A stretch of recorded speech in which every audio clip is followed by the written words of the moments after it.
وزير الدولة وزارة مالية الصوماليلاند عثمان عبد الله سعردي oo wehelinayaan barasaabka gobolka Togdheer iyo gudoomiyaha rugta ganacsiga gobolka Togdheer iyo waliba mas'uuliyiin kale oo tiro badan ayaa kormeer ku tagay suuq ku yaala magaalada Burco oo dhawaan dab qabsaday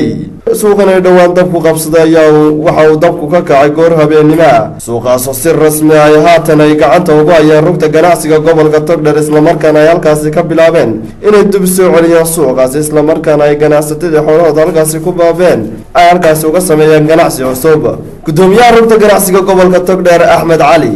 iyo barasaabka gobolka Togdheer oo ugu horeyntiiba ka hadlay halkaasi dabkan qabsaday goobtan isla markaasna halkaas uga ballan qaaday dadkani inay wasiir dowlaha wasaaradda maaliyadda Soomaaliland iyo dawladduba ay gacan ka siinayso sida ay soo celin lahayd dadkaasi aan u mahadnaqayaa ganacsatadii doorka ka qaadatay lacagtaasi bixisay muxuu ahaayay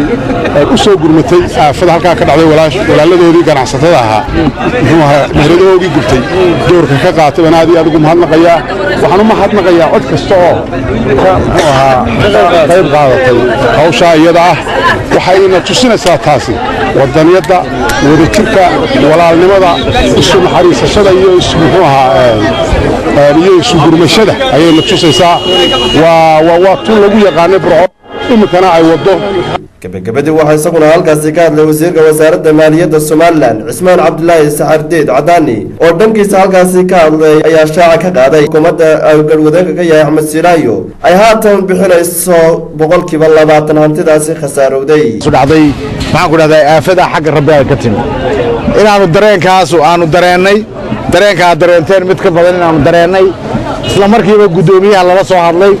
laga wada hadlay la yiri sidii Soomaaliland waa dal maanta ku shaqeeyay himilada madaxweynaha oo ay wax la wada qabsadeen hogaaminta dalka waxa la madaxweynaha jamhuuriyadda Soomaaliland haday wasiir tahay iyo haday isdooyaal tahay iyo haday gudoomiyaal tahay iyo haday shicibka tahay taladiisa iyo tusaalihiisa ayaynu maanta halkan ku gaadhnay waxa weeye Soomaaliland waxay ku dhaqaaqday wax wada qabsi wax la yiraahdo waa marka aynu gaadhnay hadaanay taladaas iyo tusaalahaas aanu jirin arrintan kuma dhamaatay laba weegdo waa laga yaabaa in laba sanadood ku dhamaan lahayd waa laga yaabaa in aydan madaxweyne arkay laakiin madaxweyne tusaalihiisu iyo hadalkiisu iyo cidda uu la soo hadlay markii arrin Soomaaliland ay gaadho dad reer Soomaaliland ka mid waa mid madaxweynuhu dareemayo wasiiradu ay dareemayaan gudoomiyaashu ay la dareemayaan meeyaradu la dareemayaan cid kasto qof kasto oo Soomaaliland dhalinyarada shicibka halka joogta dareenkaas ay wada qabaan waxaan ka baryayaa biidmillaahi kariim inay noqoto meel ilaahay badbaadiyo mustaqbalka ayaa ilaahay ka baryaynaa oo business ma furantay baaxi mushtari ilaahay barakeeyo